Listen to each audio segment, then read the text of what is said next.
Students, कैसे हो आप लोग। आज अपने स्टार्ट करने वाले हैं क्लास 9 का विकास का जो फाइनल असाइनमेंट है उसके रिलेटेड डिस्कशन करेंगे, जिसमें अपने बात करने वाले साइंस सब्जेक्ट्स में सेक्शन बी के चैप्टर नंबर 8 और 9 की। इसके पहले ऑलरेडी मैंने मैथ्स पूरा अपलोड करके यूट्यूब पर रख दिया है। जो आपने नहीं देखा हो तो उसकी लिंक आपको नीचे डिस्क्रिप्शन में मिल जाएगी। इसके अलावा साइंस के सेक्शन बी के जो आगे के चैप्टर्स है 1 2 एक्सेट्रा, वो भी चैप्टर मैंने अपलोड करके यूट्यूब पर रख दिया है। जो आपने नहीं देखा हो तो उसकी लिंक भी आपको नीचे डिस्क्रिप्शन में मिल जाएगी। अदरवाइज आप चैनल के प्लेलिस्ट में जाकर भी चेक कर सकते हो। तो स्टार्ट करेंगे without time wasting. Chapter number 8, read the question number 1। What is inertia? How many it types are there and which are they? So start करेंगे। Answer, it is the inherent property of material. Again time, it is the inherent property of a material body by virtue of which it cannot change by itself its state of rest or a uniform motion in a straight line. देखो यहाँ पे exactly what is the meaning of inertia. Inertia meanings that are the anyone that body are that cannot change by itself. Anyone that object या anyone that body are cannot be changed by itself. Maybe its state of rest, so is a rest in position, or may be of a uniform motion, so that are the uniform motion in the straight line. Correct is the meaning of inertia. देखो हिंदी में समझा देता हूँ। Inertia का मतलब क्या होता है? अगर कोई भी बॉडी विदाउट फोर्स या विदाउट मास अप्लाई किए बिना, राइट, और जब तक अप्लाई नहीं करते तब तक रेस्ट का rest and uniform motion at the straight line uniform motion में ही रहेगा। इसको बोला जाता है इनर्सिया। How many types? तो देयर आर 3 टाइप्स।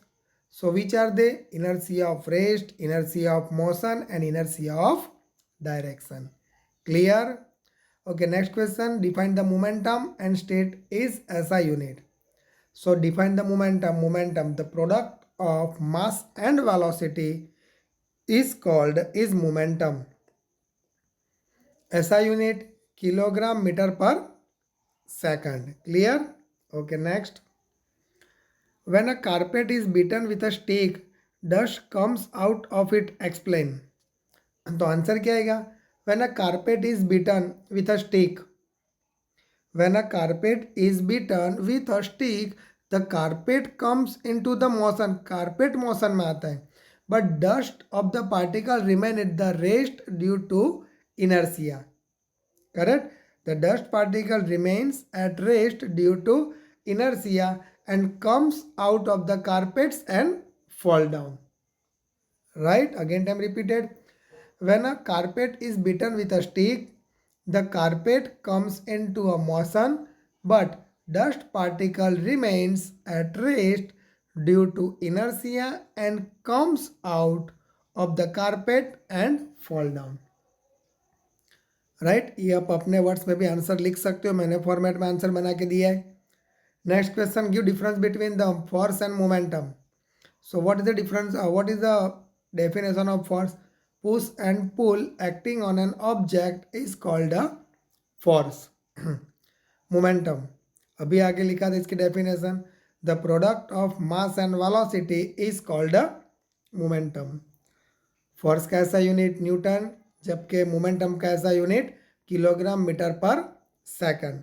देखो आप अपनी तरफ एक्स्ट्रा दूसरा पॉइंट भी आप लिख सकते हो जो आपको इजी लगे वो। Next, give reason. The tires of vehicles are made rough.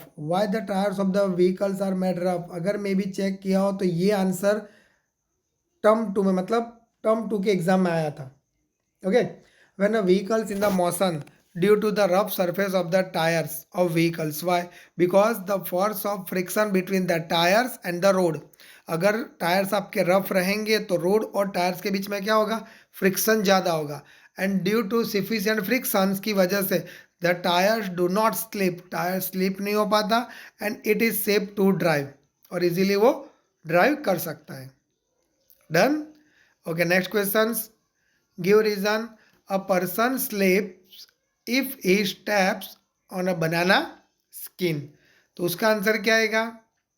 तो देखो यार, अभी जस्ट बताया था कि टायर्स के बीच में और रोड के बीच में फ्रिक्शन होता है, जिसकी वजह से इजीली वो मूवमेंट कर सकता है। बट अगर यहाँ पे बात करेंगे बनाना स्किन, मतलब बनाना का जो लीव्स होता है उसके ऊपर, so friction are the necessary to walking के लिए होता है।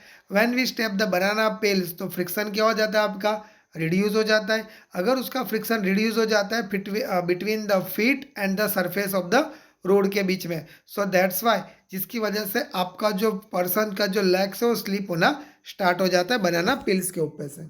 डन। नेक्स्ट क्वेश्चन देखो, न्यूमेरिकल्स है। Mass of a car 1500 kg, मतलब एम दे दिया है 1500 kg। If a car comes to rest, rest में है मतलब रिटार्डेशन हो रहा है, मतलब नेगेटिव एक्सेलरेशन आएगा। देखो मैंने लिखा -1.7 मीटर पर second square. Okay, what will the force between the car and the road, तो फोर्स फाइंड करना है। F is equal to M into a, mass 1500 and a -1.7, multiply करो, आंसर लिखा हुआ है -2550 newton. Done. Next question,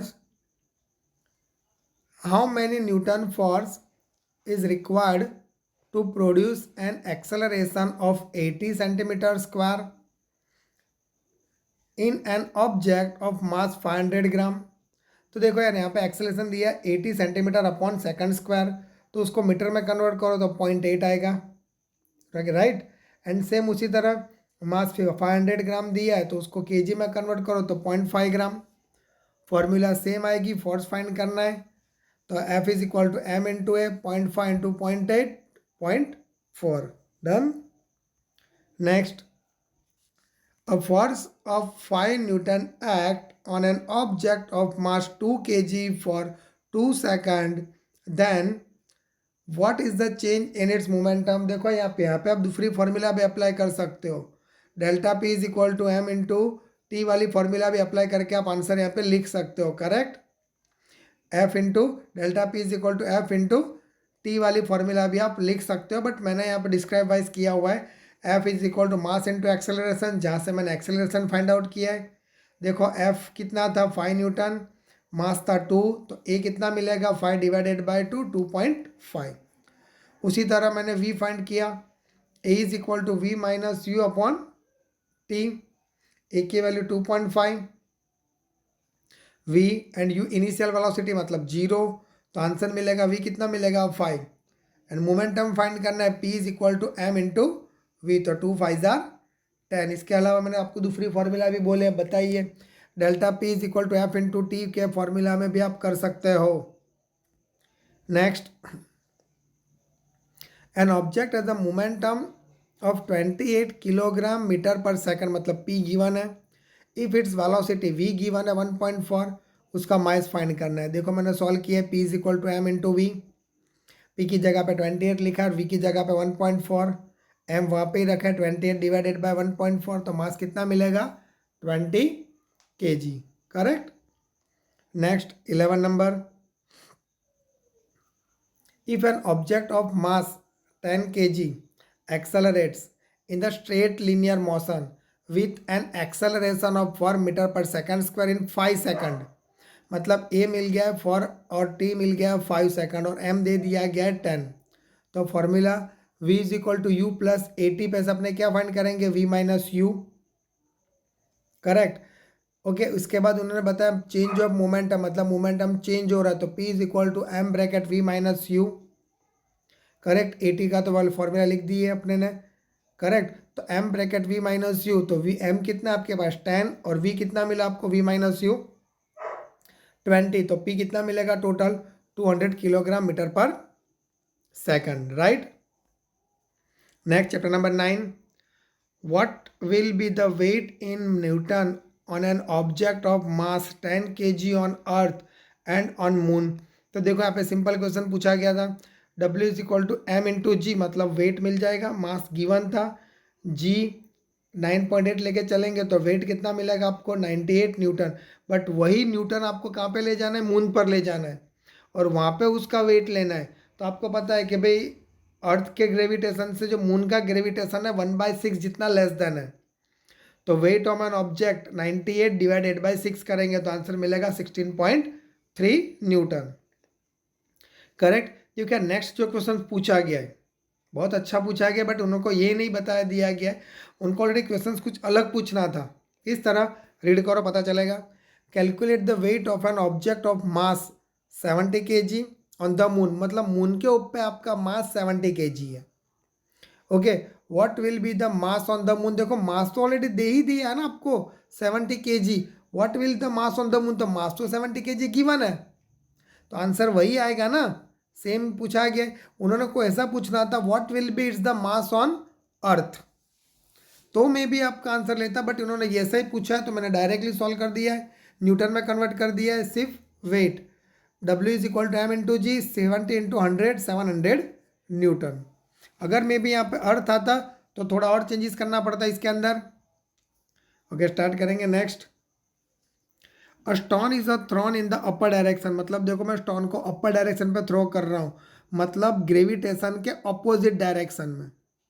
gravitation के opposite direction मतलब gravitation अगर 10 होता है तो अपोजिट डायरेक्शन मतलब -10। इनिशियल वेलोसिटी गिवन है 40 मीटर पर सेकंड, यू दे दिया गया है। Find the maximum height, H find करना है, जी दे दिया गया है। Formula V square minus U square is equal to 2 G S.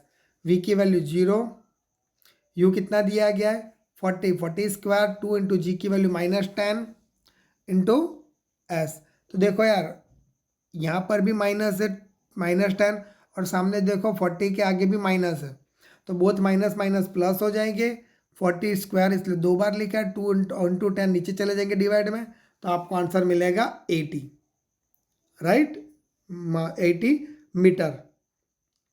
Next, what is the acceleration produced by a force of 30 newton on an object of weight 98 newton on the earth. देखो F given है 30 Newton, W मिलेगा 98 Newton given है, तो W is equal to M into ji.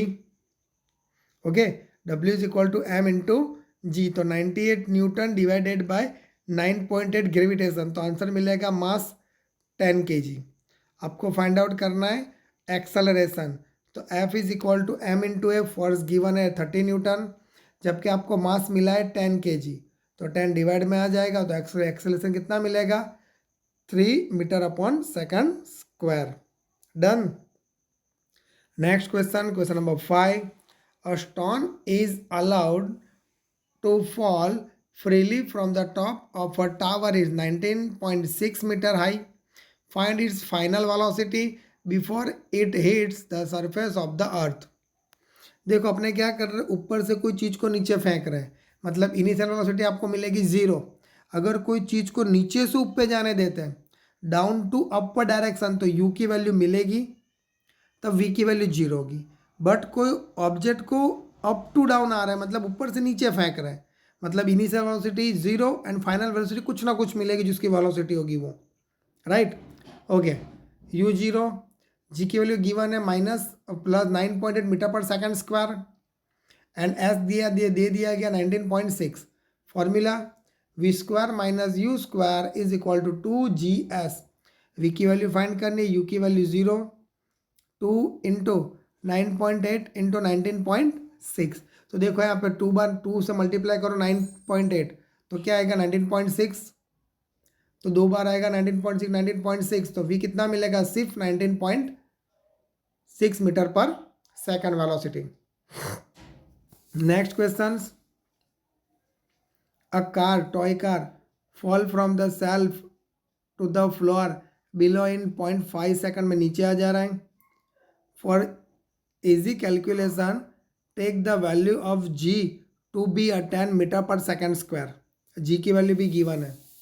What will be the velocity कितनी आएगी वो बतानी है आपको कार की, जब ग्राउंड पर टच होगा तब, तो उसकी फॉर्मूला क्या आएगी, v is equal to you plus G T. A नहीं आएगा जी टी आएगा क्योंकि ग्रेविटेशन है यहाँ पे। Okay, correct, v is equal to you plus G T, तो u तो इनिशियल वेलोसिटी मतलब 0, g की वैल्यू 10 एंड टी की वैल्यू 0.5, तो मिलेगा टोटल वेलोसिटी 5 मीटर पर सेकंड स्क्वायर। उसके बाद सेम यही क्वेश्चन में उन्होंने और एक क्वेश्चन पूछा है, what would be the average speed. Average speed क्या होगी 0.5 सेकंड में। तो एवरेज स्पीड का मतलब होता है final plus initial divided by 2। Final 0 मतलब इनिशियल 0, फाइनल आ गया वेलोसिटी 5 मीटर पर second square divided by 2। Answer आएगा 2.5 metre upon second square. Clear. So that's यहाँ पे अपना वीडियो फिनिश होता है चैप्टर नंबर 8 और चैप्टर नंबर 9 का। मे भी वीडियो पसंद है तो वीडियो को लाइक और चैनल को सब्सक्राइब करना मत भूलना, क्योंकि आपको यहाँ पे ऐसे वीडियो मिलते रहेंगे। बाकी का स्टार्ट करेंगे नेक्स्ट वीडियो में।